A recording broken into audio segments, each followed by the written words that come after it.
30వ తారీఖు రోజున కౌన్సిల్ సాధారణ కౌన్సిల్ సమావేశంలో ఏదైతే కాంగ్రెస్ గవర్నమెంట్ వచ్చిన తర్వాత జిహెచ్ఎంసీలో కానీ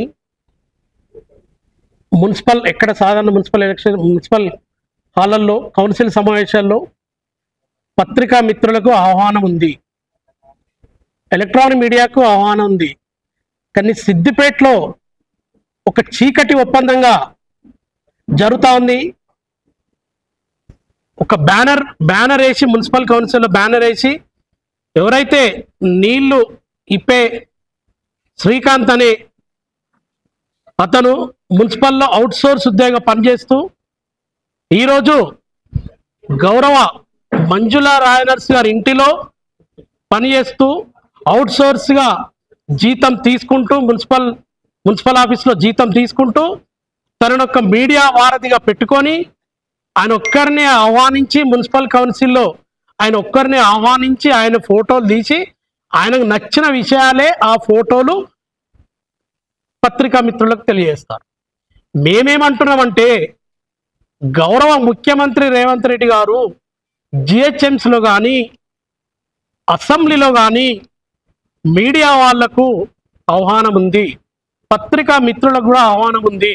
మేము అదే విషయంలో కౌన్సిల్ సమావేశంలో జరిగినటువంటి నిన్న ఎవరైతే ప్రెస్ మీట్లో మాట్లాడడం జరిగిందో కిమ్మసరం అనే ప్రవీణ్ మొన్న 30 తారీఖున కౌన్సిల్ సమావేశంలో లేడు. తనకి ఇష్టపూర్వకంగా ఇష్టారితంగా మాట్లాడడం జరుగుతుంది. ప్రవీణ్ అనే వ్యక్తి మొదలు కాంగ్రెస్ పార్టీలో ఓనమాలు నేర్చుకున్నట్టు వ్యక్తి. ఆ రోజు 2016లో నీకు బీఫామ్ ఇవ్వకపోతే, కాంగ్రెస్ పార్టీ బీఫామ్ ఇవ్వకపోతే నువ్వు ఇండిపెండెంట్గా గెలిచి నువ్వు నీ ఇష్టం ఉన్న పార్టీకి నువ్వు వెళ్ళావు, అది నీ ఇష్టారితం. ఇకపోతే నిన్న మా మీద మా కాంగ్రెస్ కౌన్సిలర్ల పైన వ్యక్తిగత దూషణలు చేయడం ప్రవీణ్ ఇది పద్ధతి కాదు. ప్రవీణ్ అనే వ్యక్తి ఒకప్పుడు ఏ స్థాయిలో ఉన్నావు, ఇలా రాజనర్సులు అడ్డం పెట్టుకొని ఇక్కడ మా మహిళా సోదరులు కూడా మాట్లాడొద్దు, కానీ నువ్వు చేసినటువంటి కామాంధుడు బ్రోకర్ గాడని ఒక గతంలో ఒక నిండు ప్రాణం డబుల్ బెడ్రూమ్ వస్తే డబుల్ బెడ్రూమ్ ఇవ్వకుండా తన పేరు తీసేసి ఒక నిండు ప్రాణాన్ని బలిగొన్న వ్యక్తి ఎవరంటే కిమ్మసరం అనే ప్రవీణ్ కౌన్సిలర్. ఆ రోజు తన బాధ భరించలేక ఆ వ్యక్తి నా దాంట్లో వీడియో కూడా ఉంది.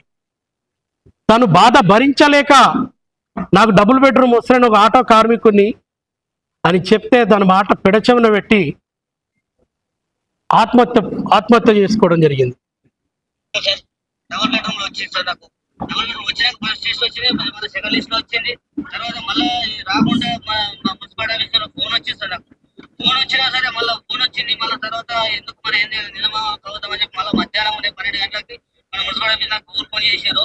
అది మన బిల్లు కలెక్టర్ రాజు అంటే నాకు ఫోన్ చేశారు సార్. రాత్రి చెప్తే మళ్ళీ ఎందుకు అవునా కాదని చెప్పి మళ్ళీ నేను మళ్ళీ మధ్యాహ్నం 12 గంటలకు నేను మళ్ళీ రిటర్న్ మళ్ళీ కాల్ చేశాను సార్. ఏమేమి కావాలి, ఏడికి రావాలని చెప్పాను సార్. సోడా ఆఫీస్ అనగాకు అది మన ఆఫీసులకు రమ్మని చెప్పాను సార్. రమ్మనంటే అలా పోయినా సార్. అందరికి 300 మందికి 150 మందికి పోయారు సార్. అందరికి వచ్చేసారు అలా, నాకు ఒక్కరికే రాలేదు సార్. నేను ఏం పాపం చేశాను సార్ అన్న మా వార్డు కౌన్సిలర్ సార్. నన్ను కావాలని చెప్పి పగబట్టి నన్ను అజ్జేసి నన్ను సార్ ఇక్కడ మార్పు సార్, మార్పు కూడా చూడండి సార్. ఇక మార్పు కూడా పెట్టేసాడు ఆయన.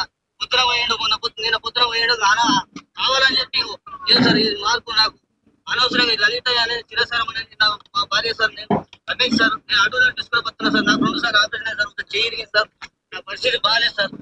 అయినా చూసినా సార్, మొన్న బదిలైనా సార్. ఇంటికి వచ్చినప్పుడు మొన్న బదిలైనా సార్. ఆపరేషన్ అయింది, ఇట్లా మూత్రం ఉన్నాయని చెప్పాను సార్. పైసలు ఉంటే ఇస్తా అని చెప్పాను సార్. ఎంతో అంత ఇస్తా సార్, ఇస్తా ప్రవీణ్ నీకు అని చెప్పినా సార్. అయినా సరే నాతోటి ఏం లేదు, నాతోటి కాదు అది, నాకు దానికి డబుల్ బెడ్రూమ్ అనేది నాకు సంబంధం లేదని చెప్పాను సార్. సరే లేదని చెప్పి అని ఊపుకున్నా సార్. మళ్ళీ సెకండ్ లిస్ట్ పేరు వచ్చినా మరి కావాలని చెప్పి హరీష్ రావు ఇంట్లో పోయి మరీ టిక్కు పెట్టిన సార్. ఇది టిక్కు అనేది పెట్టింది సార్. నాకు రాకుండా మరి బాగా పెట్టి నాకు ఎందుకు బతుకొచ్చినానని చెప్పి బతక కూడా చేస్తుంది సార్. నాకు ఎందుకు ఏందో నాకు అర్థమైంది సార్. నాకు ఆయనకు ఏమైనా పడుకుందో ఏమో, నాకేం లేదు సార్. నాకు అది రాకపోతే నేను బతక సార్. నేను సార్ నేను ఉత్తర కూడా ఆయన కూడా నాకు ఫోన్ చేసిండు సార్. ఆయన ఫోన్ చేసిండు నెగిటివ్ చెప్తే ఆయన ఏమన్నాడు అంటే నువ్వు ఇంట్లో నా మీద ఎందుకు నిన్న పెడుతున్నావు అని చెప్పన్నారు సార్. మరణ వామనం కూడా ఇవ్వడం జరిగింది. చేస్తూ చేయండి చూస్తా. ఇక తాగుతున్నా చూడు, నువ్వు నిండు మంచిగా నిమ్మలంగా చూడు, చాలా మంచిగా చూడు, ఎట్లా తాగుతున్నావు, ఏ విధంగా తాగుతున్నావు చూడు. ఇంకా డీజిల్ ఉంది బండి అనుకో, ఇక్కడ చూడు డీజిల్ ఇది ఉన్నది కదా, డీజిల్ పోసుకొని మంచిగా ఒకటే కాదు, ఇది ఒక్కటే కాదు, ఇది ఒక్కటే కాదు, డీజిల్ పోసుకొని మరీ అంటిగా లైటర్స్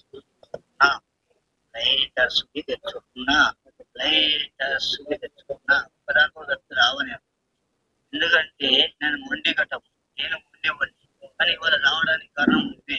సరే నువ్వు ఇంకా నన్ను నా జీవితంతో ఆట చెడగాటం ఆడుకుంటాను కూడా, కానీ ఇక కాదు నిన్ను నీకు ఇవ్వాలి ఆ ఛాన్స్, నేను ఆ ఛాన్స్ నీకు నేను ఇవ్వకుండానే ఇది పని చేసుకున్నా. చాలా హ్యాపీరా. నిన్ను నువ్వు చైర్మన్ చైర్మన్ కూడా చెయ్యి, చైర్మన్ లంచాల పడబెట్టు, అన్ని విందు భోజనం అన్ని వేయి. సరే సెలవురా. ఒక నేర చరిత్ర ఉన్న వ్యక్తి నిన్న మాపై కాంగ్రెస్ కౌన్సిలర్ అంటే క్రమశిక్షణ ఉన్న కౌన్సిలర్లో మేము మాపై దుష్ప్రచారాలు చేస్తూ వ్యక్తిగత దూషణలు చేయడం. మేము మొదటగా కాంగ్రెస్ పార్టీ నుండే 2016లో గెలవడం జరిగింది. నా పుట్టుకనే కాంగ్రెస్ పార్టీ. ఎప్పుడైతే ఎన్ఎస్ఏ యువజన కాంగ్రెస్ నువ్వు ఓర్వలేక, మీ మంత్రి వాళ్ళు హరీష్ రావు ఇట్లా ఓర్వలేక నా ఇంటికి వచ్చి నాకు కండువా కప్పి ఇవాళ బీఆర్ఎస్ కౌన్సిలర్లు మాట్లాడుతూ మీరు గెలవండి అని చెప్తా ఉన్నారు. మేము ఆల్రెడీ 2 సార్లు కౌన్సిలర్ గెలవడం జరిగింది. వ్యక్తిగత దూషణలు మానేసుకొని మీకు కౌన్సిలర్కి ఇప్పుడు కాకుండా టీఆర్ఎస్ కౌన్సిలర్కి ఒకటే చెప్తా ఉన్నాం. మీరు ఏదైతే మేము ఇలా దేశానికి దిక్యూచి అభివృద్ధి జరిగిందని చెప్తా ఉన్నారు, అభివృద్ధిలో నిన్ననే ఆంధ్రజ్యోతి పేపర్లో మీ బీఆర్ఎస్ కౌన్సిలర్ మణిదీప్ రెడ్డి ఏమంటున్నాడు, ఆయనే ఇలా జ్యోతిలో ఆంధ్రజ్యోతిలో క్లియర్గా రావడం జరిగింది. అవినీతి జరిగింది అన్నారు. మీరు నిన్నేమన్నారు, మేము అవినీతి చేస్తే మేము రాజీనామా చేస్తాన్నారు. ఇప్పుడు మేము సవాల్ విసురుతున్నాము. మీ పాలక మండలి ఎవరిది నడుస్తుంది? ఇక్కడ ప్రాతినిధ్యం వహిస్తుంది మున్సిపల్లో చైర్మన్ మంజులా రాజనర్సి గారు, అదేవిధంగా జంగిటి కనకరాజ్ వైస్ చైర్మన్. మా బలం ఉంది అని నిన్న ప్రెస్ మీడియాలో మా బలం ఉంది అని మాట్లాడుతున్నాం. మేము ఎమ్మెల్యే గారిని రివ్యూ మీటింగ్కు రావద్దు అని అనలేం. మేము పత్రికా సోదరులను ఎందుకు మీరు ఆహ్వానివ్వట్లేదు అని అడిగాం. మేము ఆయనకో న్యాయం మాకో న్యాయమా అని అడిగాం. ఎమ్మెల్యే గారు వస్తేనేమో పత్రికా సోదరులను ఆహ్వానిస్తారు. ప్రతి నెల కౌన్సిల్ సమావేశంలో మీ చీకటొప్పందాలు బయట పెడతారు. ప్రజలకు వారధిగా ఉన్నటువంటి మీడియా సోదరులను ఎందుకు రానివ్వట్లే అని ప్రశ్నిస్తే మా వ్యక్తిగత దూషణలు మాపై మీరేస్తారా? కోవిడ్ వస్తే మీరు బ్రతికిచ్చిర్రా? ఒక్కసారి హరీష్ రావును గుండెపై చేసుకొని మాట్లాడమను. ఆయనకు నేను సవాల్ విసురుతున్నా. నేను చెప్తా ఉన్నా, మాకు మున్సిపల్ ద్వారా మాకు ఇన్సూరెన్స్ ఉంటే 2 లక్షల రూపాయలు మా దగ్గర బిల్స్ కూడా ఉన్నాయి. దమ్ముంటే కౌన్సిలర్లకు కింబసరం ప్రవీణ్ కు అక్కడ ఉన్నటువంటి నాయకం లక్ష్మణ్ ఎవరైతే మాట్లాడిరో నా ముందుకు రండి, బెట్టు కూర్చుందాం. మీ హరీష్ రావు 2 లక్షల అమౌంట్ కట్టిందా, లేకుంటే నా ఇంట్లో కుటుంబ సభ్యులు నా సతిమణి కట్టిందా? మీరు ముందుకు రండి.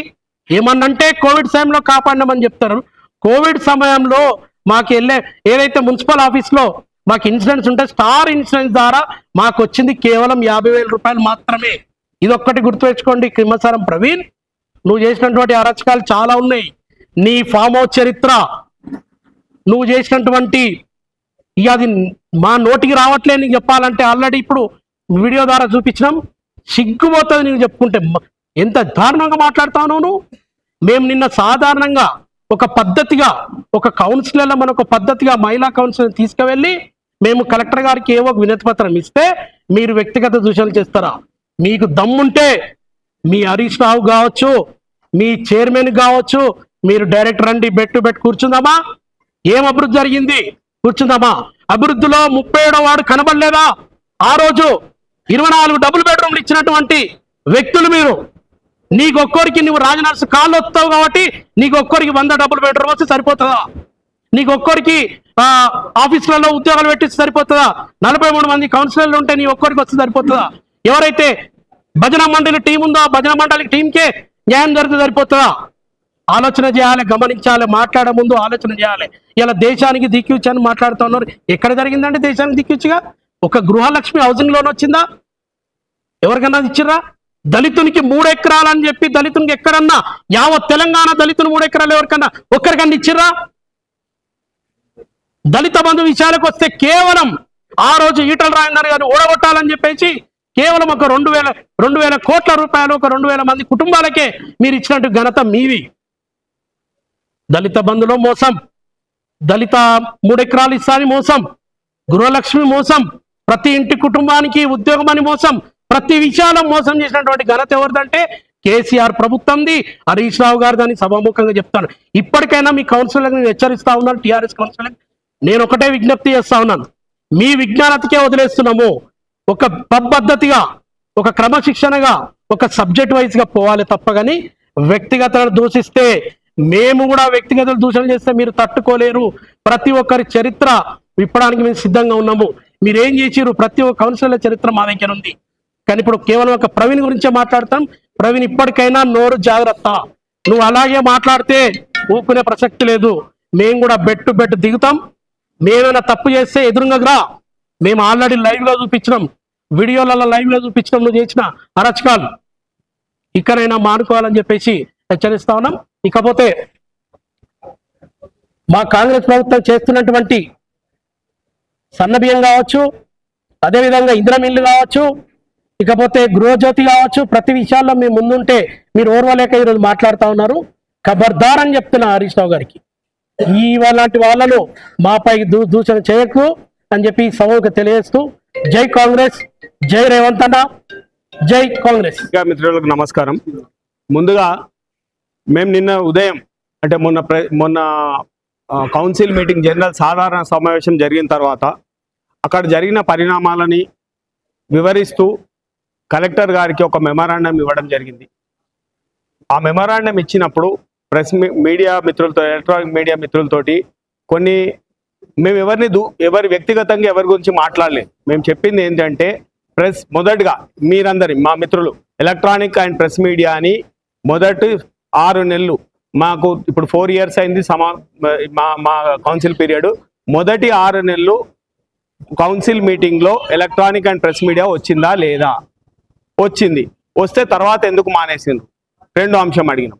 ఆ తర్వాత ఇప్పుడు కూడా అలౌ చేయాలి. మొన్న ఎమ్మెల్యే గారు ప్రోగ్రామ్కి వచ్చినప్పుడు మా సాధారణ సమావేశం అయిపోయిన తర్వాత సమీక్షకు వచ్చిందంటారు వాళ్ళు. మాకైతే ఎవరికి ఇంటిమేషన్ లేదు. కాంగ్రెస్ కౌన్సిలర్ కానీ బీజేపీ కౌన్సిలర్ కానీ ఇంటిమేషన్ లేకుండా ఆయన రివ్యూ మీటింగ్కి వచ్చిండు. అది సరే, వాళ్ళు విజ్ఞప్తితో వదిలేస్తున్నాం కానీ వచ్చిండ్రు. ఈ జరిగినప్పుడు ప్రెస్ ఎలక్ట్రానిక్ మీడియాని అందులోకి అలౌ చేసింది. ఆ 2 నుంచి 5 గంటల వరకు అలౌ చేయలేదు, 5 గంటల తర్వాత అలౌ చేసింది. అక్కడనే 2 డిఫరెన్స్. అది చెప్తూ మేము ప్రెస్ అండ్ ఎలక్ట్రానిక్ మీడియాని వచ్చే నెల నుంచి ఖచ్చితంగా సమావేశంలోకి అలౌ చేయాలి.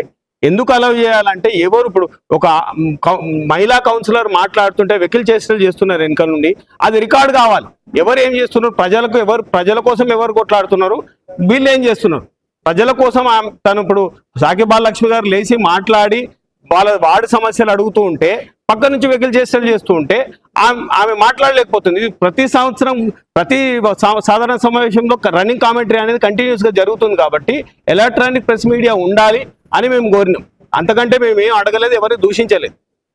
కానీ ఇదంతా ఈ సబ్జెక్ట్ ఇది యాక్చువల్గా మేము అడిగింది ఒక పాయింట్. సరే, చిన్న విషయాలు మిగతా ఉన్నాయి, కానీ మెయిన్ పాయింట్ మేము కలెక్టర్ గారికి విన్నవించింది ఏంటంటే ఎలక్ట్రానిక్ అండ్ ప్రెస్ మీడియాని వచ్చే సాధారణ సమావేశం నుంచి మీటింగ్లోకి అలౌ చేయాలని అడిగినాం.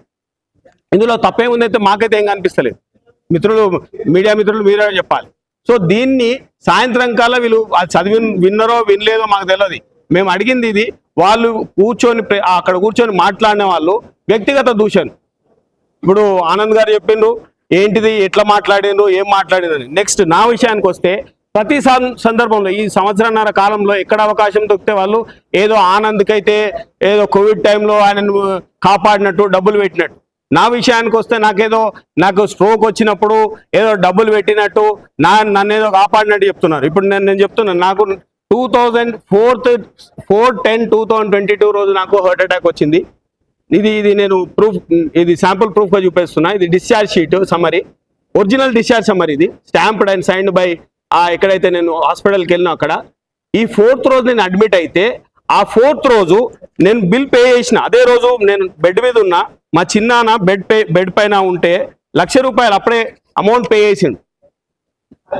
దిస్ ఈజ్ ఒరిజినల్ రిసిప్ట్, ఇది ఫేక్ రిసిప్ట్ కాదు. ఏ హాస్పిటల్ అయితే నేను అడ్మిట్ అయినా ఫస్ట్ వాళ్ళు అడ్మిట్ అయ్యేటప్పుడు నేను బెడ్ మీద ఉన్నా కాబట్టి డబ్బులు కట్టించుకున్నాను.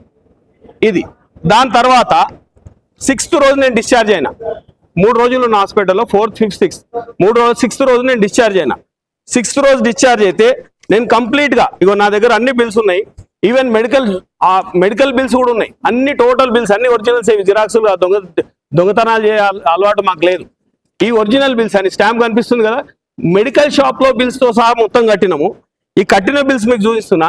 ఇంకొకసారి బుచ్చిరెడ్డి 2,20,000 రూపాయలు నాకు డబ్బులు అయితే ₹1,80,000 నేను కట్టినా, 40,000 నాకు కన్సెషన్ ఇచ్చిండ్రు. ఇంకొక విషయం, ఇక్కడ ఏదో హరీష్ రావు గారు ఫోన్ చేసి అంటారు. ఇప్పుడు కూడా హరీష్ రావు గారి మీద మాకు వ్యక్తిగతంగా ఏం లేదు. ఈ కింద ఉన్న వాళ్ళు ఎందుకు అట్లా మాట్లాడుతారో వాళ్ళకి తెలియాలి.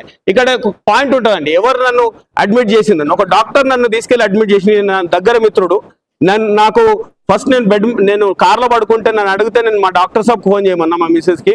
డాక్టర్కి ఫోన్ చేసింది. ఆ డాక్టర్ హాస్పిటల్కి పోయినా మేము. ఆ డాక్టర్ హాస్పిటల్ నుంచి ఆయన రెఫరెన్స్ ద్వారా ఇక్కడ ఉంది క్లియర్గా, ఆయన పేరు కూడా ఉంది. సో ఈయన నన్ను తీసుకెళ్ళి బెడ్ మీద అడ్మిట్ చేసిండు. ఈయన ద్వారా నేను ట్రీట్మెంట్ చేయించుకున్నా. ఈయన నాకు ఆపరేషన్ చేయించిండు. ఆ తర్వాత డబ్బులు నేను కట్టిన బిల్స్ మీకు చూపిస్తున్నా. సో ఇంకొకసారి విఘ్నత లేకుండా నోటికి వచ్చినట్టు దూషిస్తూ ఏ ఆధారాలు లేకుండా చదువుకోని భాషలో మాట్లాడి వ్యక్తిగతంగా డబ్బులు ఇచ్చినవని మాట్లాడకండి. బాజాప్తగా నేను ₹1,80,000 డబ్బులు కట్టినా, మిగతాది మా చిన్నాన్న అక్కడ దానికి హాస్పిటల్కి సంబంధించిన వ్యక్తి ఉన్నాడు కాబట్టి కన్సెషన్ అడిగినాం, కన్సెషన్ ఇచ్చిండు. ఇప్పుడు నేనే హాస్పిటల్కి పోతే కౌన్సిలర్గా నాకు కూడా కన్సెషన్ ఇస్తారు. అది రొటీన్కి ఇచ్చే కన్సెషన్. మిగతా అమౌంట్ కట్టిన బిల్స్ నా దగ్గర ఉన్నాయి. ఏమైనా ప్రూఫ్ కావాలంటే మళ్ళీ ఆయన కూడా పంపిస్తా.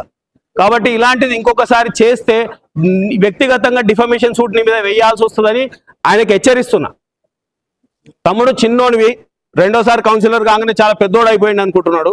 కానీ ఇట్లా వ్యక్తిగతంగా ప్రతి వ్యక్తి మీద దూషణలకు పోకుండా పోతే సరే ఎవరు గెలుస్తారు ఎవరు ఓడిపోతారు అనేది చెప్పినావు కదా. వ్యక్తిగత దాంట్లో నేను పోదలుచుకోలే.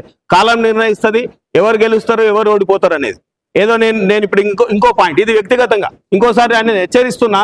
నా దగ్గర అన్ని ఆధారాలు ఉన్నాయి. ఇంకొకసారి కనుక నాకు హార్ట్ అటాక్ వచ్చినప్పుడు ఎవరో చేసినాను. ఇంకో పాయింట్ నేను మర్చిపోయినా. ఈ 3 రోజులు నేను హాస్పిటల్లో ఉంటే చెప్పొద్దు అనుకున్నా యాక్చువల్గా. ఎందుకంటే నేను పార్టీలో నేను కూడా చాలా ఏళ్ళు పని చేసిన కాబట్టి ఈ మాట చెప్పొద్దు అనుకున్నా. వాళ్ళ కౌన్సిలర్లే హరీష్ రావు గురించి చెప్పిస్తుంది. ఇప్పుడు నాకు తప్పట్లే చెప్పడం. ఇన్నేళ్ళు నేను నా కడుపులో దాచుకున్నా. ఇప్పుడు చెప్తున్నా 2022 4th అక్టోబర్ రోజు నాకు స్ట్రోక్ వస్తే 3 రోజులు బెడ్ మీద ఉన్న 5th రోజు హరీష్ రావు గారు అదే స్ట్రీట్లో ఒక హోటల్ ఓపెన్ చేయడానికి వచ్చింది. మీరు కావాలంటే క్లిప్పింగ్స్ కావాలంటే నేను తీసిస్తా, పేపర్ క్లిప్పింగ్స్. అదే స్ట్రీట్లో ఒక హోటల్ ఓపెనింగ్కి వచ్చిండు. కానీ మా హాస్పిటల్ ముంగటి నుంచి పోయిండు. కానీ నాకు వచ్చి కనబడలేదు, నన్ను వచ్చి చూసిపోలేదు. కనీసం ఎట్లున్నాడని కార్ ఆపి లోపలికి వచ్చి అక్కడున్న డాక్టర్ని కూడా అడగలేదు. ఇక ఎవరు ఏంటిది అంటే నేను చెప్పదలుచుకోలేదు, ఇంకా అంత పైకి వెళ్ళదలుచుకోలేను. అది ఆయన వాళ్ళ విఘ్నత కొదిలేస్తుంది. ఎందుకంటే నీ మాట అనొద్దు అనుకున్నా, కడుపులోనే దాచుకున్న ఇన్నేళ్ళు. కానీ ఇప్పుడు వాళ్ళు అనిపిస్తుంది, ఆ కౌన్సిలర్ అనిపిస్తుంది. రెండో మాట, ఒక నెల రోజులు నేను నా బెడ్ మీద ఉన్నా ఇంట్లో, ఏ రోజు మా ఇంటికి రాలేదు. సో ఎవరేంటిది అంటే మీకు ఇప్పుడు చెప్తున్నా ఎవరేంటిది అనేది. దొంగ ఏడుపులు దొంగ ముచ్చట్లు చెప్పడం మాకు రాదు. బాగా చెప్తా, అన్ని రిపోర్ట్స్ ఉన్నాయి, మెడికల్ రిపోర్ట్స్ మొత్తం ఉన్నాయి. ఎవరికైనా కాపీ కావాలని ఇస్తా. ఇంకొకసారి కనుక ఇది ఎందుకు చెప్తున్నా అంటే దీనికోసం యాక్చువల్ తీయొద్దు అనుకున్నా, ఇంత టైం ఆయనకు స్పెండ్ చేయొద్దు అనుకున్నా. కానీ ఒకసారి దీన్ని క్లోజ్ చేయాలి. ఇంకొకసారి జరిగితే పక్కాగా ఆయన మీద డిఫర్మేషన్ సూట్ వేస్తాను 100% నేను చెప్తున్నాను. ఓకే, ఇక్కడితో ఆయన అంశాన్ని ముగిస్తూ రెండోది ఇప్పుడు నేను చెప్పాను, అంతా డైవర్షన్ చేస్తున్నారు. వీళ్ళకు సబ్జెక్టు లేదు, సబ్జెక్టు మాట్లాడడం తెలియదు.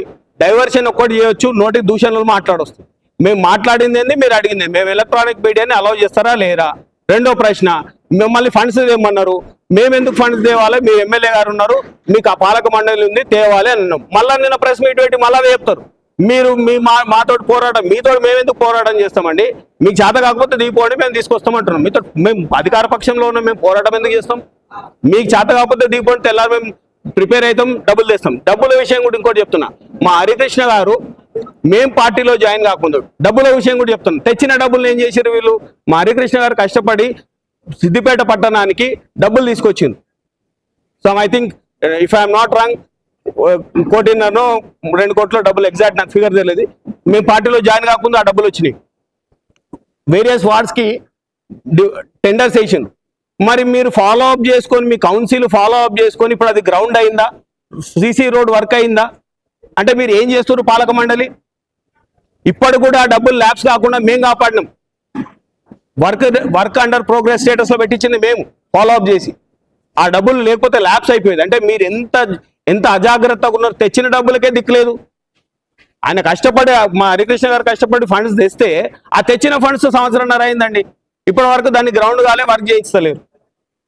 ఇది మీ పాలక మండలి పరిస్థితి. ఇక కొత్త డబ్బులు తెచ్చమంటే ఎట్లా తెస్తారు? తెచ్చిన మీరు ఉపయోగంలో పెట్టారు. మీతో ఆ పాలక మండలి ఇంత అజాగ్రత్తగా ఉన్నదని మీకు చెప్తున్నాను. మూడో అంశం, మాకు చాలా ఇదంతా కట్ట, ఇప్పుడు ఇంత దాంట్లోకి ఓదలుచుకోలేదు. ఇక ఇంత కట్ట ఆర్టీఐ అండి. ప్రతి డిపార్ట్మెంట్ ఉంది, నాట్ ఓన్లీ మున్సిపల్ డిపార్ట్మెంట్, ప్రతి డిపార్ట్మెంట్ ఉంది. ఇంకా వీళ్ళు ఈ కట్ట, ఈ కింది కట్ట ఉన్నది కదా, ఇప్పుడు రేపు ఖచ్చితంగా సిబిఐ ఎంక్వైరీ కోరుతాం. ఈ కింది కట్ట ఇంకా మాకు ఇయ్యలే, ఇన్ఫర్మేషన్ ఇయ్యని ఆర్టీఐలు అప్లై చేసి పెట్టినాయి. ప్రతిది ఉన్నది. వీళ్ళు చేసే అక్రమ మైనింగ్ కార్డు నుంచి మొదలు పెడితే, మున్సిపాలిటీలో చేసేది, రెవెన్యూలో చేసేది, 43 డిపార్ట్మెంట్లలో వీళ్ళు చేసే ప్రతి డిపార్ట్మెంట్కి సంబంధించిన ఆధారాలను మా దగ్గర కలెక్ట్ చేస్తున్నాం. కొన్ని కలెక్ట్ చేసినాం, కొన్ని కలెక్ట్ చేయాల్సినవి ఉన్నాయి. ఒక మచ్చుతునుక చెప్తా, వీళ్ళు ఇప్పుడు నేను అడిగిన కోమటి చెరువులో ఎన్ని ఫండ్స్ వచ్చినాయి 2014 నుంచి ఇప్పటి వరకు అంటే మాకు ఒక స్టేట్మెంట్ ఇచ్చిండు. ఎన్ని వచ్చినాయి డబ్బులు జాగ్రత్తగా చూడండి. ఒక శాంపుల్ చెప్తున్నా అంతే. మీరు అన్నారు కదా ముగించాలి తొందరగా అని. 2014లో నుంచి ఇప్పటి వరకు ఇన్ని ఫండ్స్ వచ్చినాయి. ఎన్ని ఫండ్స్ వచ్చినాయి? 4 కోట్ల 45,86,50,000 రూపాయలు వచ్చినాయి. 45,86,50,000 రూపాయలు అచ్చంగా 10 సంవత్సరాలలో 2014 నుంచి ఇయర్ వైజ్గా ఇచ్చిండ్రు. ఇన్ని కోట్ల డబ్బులు కోమటి చెరువుకి వచ్చినాయట. ఇది డెవలప్మెంట్ కోసం వచ్చిన డబ్బులు. ఇక సరే, దీని గురించి మనం సిబిఐ ఎంక్వైరీ రేపు చేస్తే ఏమవుతుంది అనేది చూద్దాము. ఇక రెండో అంశం దాని గురించి, కోమటి చెరువు గురించి. ఇది కూడా మంచిగా చూడాలి. నేను 2 సార్లు అడిగిన, ఒకటిసారి కాదు. ఇది కూడా అదే పేపర్.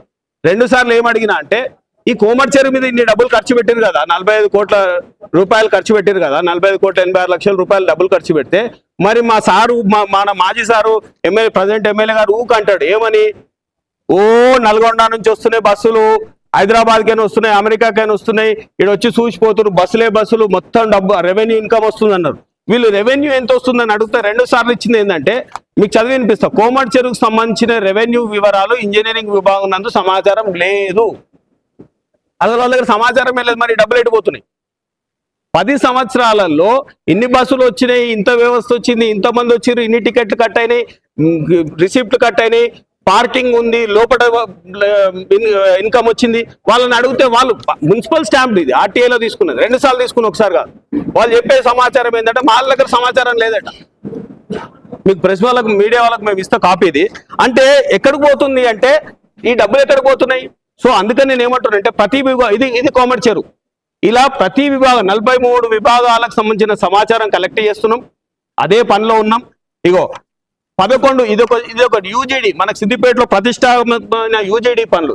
ఎన్ని డబ్బులు వచ్చినాయి అంటే, వాళ్ళు ఏమిచ్చారు, 50 లక్షల రూపాయలు మనకు ఫండ్స్ వచ్చినాయి. 2021 నుంచి 25 వరకు పట్టణ గ్రాండ్ నిర్మాణం కొరకు 50 లక్షల రూపాయలు వచ్చినాయంట. ఆ 50 లక్షల రూపాయలు వస్తే ఇవి యూజీడీ కోసం TUF-IDFC ఫండ్స్, ఇవి కాకుండా వేరే ఇతర ఫండ్స్ వచ్చినాయి. ఇందులో నుంచి 11 కోట్ల రూపాయలు నిధులు, నేను నిన్న కూడా ప్రెస్ లో చెప్పినా, కాకపోతే ఆధారం లేకుండా మీడియా, ఎలక్ట్రానిక్ మీడియా కలెక్టరేట్ లో చెప్పింది. 11 కోట్ల రూపాయలు, నేను అదే చెప్పిన, 11 రూపాయలు మిగులు బడ్జెట్ ఉన్నది. మరి మిగులు బడ్జెట్ ఉంటే మిగతా STP ప్లాంట్లు ఎందుకు కంప్లీట్ చేస్తలేరు? 11 కోట్లు, 1 రూపాయి కాదు 2 రూపాయలు, 11 కోట్ల డబ్బులు ఉంటే ఎందుకని మీరు ఈ డబ్బులతోటి మిగతా STP ప్లాంట్లు ఎందుకు కంప్లీట్ చేస్తలేరు? మిగతా వాటిల్లో ఎందుకు వర్క్ కంప్లీట్ చేస్తలేరు? అంటే మీరు గవర్నమెంట్ బ్లేమ్ చేద్దాం అనుకుంటున్నారా, లేకపోతే ఇక ఈ డబ్బులు ఏంటంటే డైవర్ట్ చేసుకుందాం అనుకుంటున్నారు? మీరు ఇచ్చిన సమాచారం, వాళ్ళు ఇచ్చిన సమాచారం, ఇట్లా ప్రతి విభాగం, ఇగో ప్రతి విభాగం సంబంధించిన ఇన్ఫర్మేషన్ ఉంది. ఇది కూడా కోమటి చెరువుదే. ఇది ఆర్డే వాటర్ వర్క్స్ వాళ్ళది. ఇట్లా ప్రతి డిపార్ట్మెంట్ ఉందండి. ఇగో ఇది మా వార్డులో ఉన్న ఫుట్బాల్ గ్రౌండ్ కి సంబంధించిన ఒక కుంభకోణం. అతి త్వరలో దీన్ని కూడా ఇది ఆర్టీఐలో తీసుకున్నా, ఇంకా కొంత ఇన్ఫర్మేషన్ తీసుకోవాలి. ఇది కూడా అతి త్వరలో బయట పెడతా. ఇది అమృత్ ఫండ్స్ ది. ఈ అమృత్ ఫండ్ లో జరిగిన స్కామ్ కూడా అతి త్వరలో మేము ముందుకు తీసుకొస్తాను. ఇది ఇచ్చిన ఇన్ఫర్మేషన్ డబ్బులు ఇన్ని వచ్చినాయని, ప్రతి సంవత్సరం ఎన్ని కోట్లు ఏ వింగ్ నుంచి వచ్చినాయి అనేది ఇచ్చిండ్రు. ఇట్లా తీసుకుంటూ పోతే నేను చెప్పిన ఒక రామకోట రాసుకోవచ్చు అని. ఇగో ఈ రామకోట అదే. ఇప్పుడు ఎన్ని చూపెట్టాలి? ఇగో ఇది, ఇగో వీళ్ళు ఇప్పుడు ఇదేంటిది, ఇది ఏ కాంట్రాక్టర్కి ఎన్ని డబ్బులు చెల్లించారు అనేది కూడా కలెక్ట్ చేస్తున్నాం 10 సంవత్సరాల నుంచి. కొంత ఇన్ఫర్మేషన్ ఉంది, కొంత ఇన్ఫర్మేషన్ రావాలి. అది కూడా చాలా విషయాలు తెలుస్తాయి, ఏ డబ్బులు ఎటు పోయినాయి అనేది. ఇగో ఇప్పుడు కొన్ని ల్యాండ్స్కి సంబంధించింది వాళ్ళు ఏమంటారంటే, మున్సిపల్ ల్యాండ్కి సంబంధించింది the information requested is not available in our office. కొన్ని గవర్నమెంట్ ల్యాండ్స్ ఉన్నాయి, ఆ ల్యాండ్స్ మరి మున్సిపల్ అండర్ లో ఉండాల్సిన ల్యాండ్స్, ఇవి మున్సిపల్ కి లింక్ అయి ఉన్న ల్యాండ్స్. ఇవి ఏమైనా the information is not in our office అంటారు. ఇక ఇది ఎటుపోతుంది వ్యవస్థ అనేది. ఇప్పుడు అందుకని దీనిపైన కంప్లీట్ గా ఒక సిబిఐ ఎంక్వైరీ, ఇంకా చాలా కొంత డేటా కలెక్ట్ కావాల్సి ఉంది. ఈ సమాచారం అంతా వాళ్ళకి ఇస్తే ఖచ్చితంగా బేసిక్స్ ఇన్ఫర్మేషన్ మనం ఇచ్చినాం కాబట్టి దీన్ని బేస్ చేసుకుని ఒక సిబిఐ ఎంక్వైరీ వేయాలని మా హరికృష్ణ ద్వారా ఖచ్చితంగా మినిస్టర్ సంబంధించిన మంత్రి దగ్గరికి వెళ్ళి ఈ ఇన్ఫర్మేషన్ ఇచ్చి సిబిఐ ఎంక్వైరీస్ 2014 ఎక్కువ కాకపోయినా అవతల కాకపోయినా 2014 నుంచి 2020 ఇప్పుడు పాలక మండలి కూడా వాళ్ళే ఉన్నారు కాబట్టి అప్ టు డేట్ ఏం ఫండ్స్ ఉన్నాయి ఏంటి అనేది మేము సమాచారం ఇచ్చి వీళ్ళు చేసిన ఏదైతే అవినీతి జరగలేదంటుండ్రో ఆ అవినీతికి మచ్చుతునుకలు ఇవన్నీ కాపాడుతున్నాము. ఎట్లా ఆర్టీఐలో పెట్టి తీసుకొని ఇంకా రావాల్సిన సమాచారం ఇవ్వాల్సిన సమాచారం మైనింగ్ డిపార్ట్మెంట్ ఉంది, మైనింగ్ డిపార్ట్మెంట్ కూడా ఉన్నది. ఇవి వేరే పక్క విలేజెస్ కూడా ఉన్నాయి. ఇక మా ఫండ్స్ మేము రిలీజ్ చేసిన ఫండ్స్ హరికృష్ణ ద్వారా ఫండ్స్ అనే పేరుతో సహా ఉంటుంది. మున్సిపాలిటీకి ఎన్ని ఫండ్స్ ఇచ్చినాం అనేది మా దగ్గర పూర్తి సమాచారం ఉన్నది. సో ఇంకా రావాల్సిన డేటా కూడా ఉంది కాబట్టి ఆగుతున్నాం, ఊరికే ఆగట్లేదు. ఈ డేటా అంతా 43 విభాగాలు వచ్చి కొన్ని డిపార్ట్మెంట్స్ వేరే ఇంకా అదర్ దెన్ మున్సిపాలిటీ కూడా కొన్ని డేటా కలెక్ట్ చేయాల్సి ఉంది.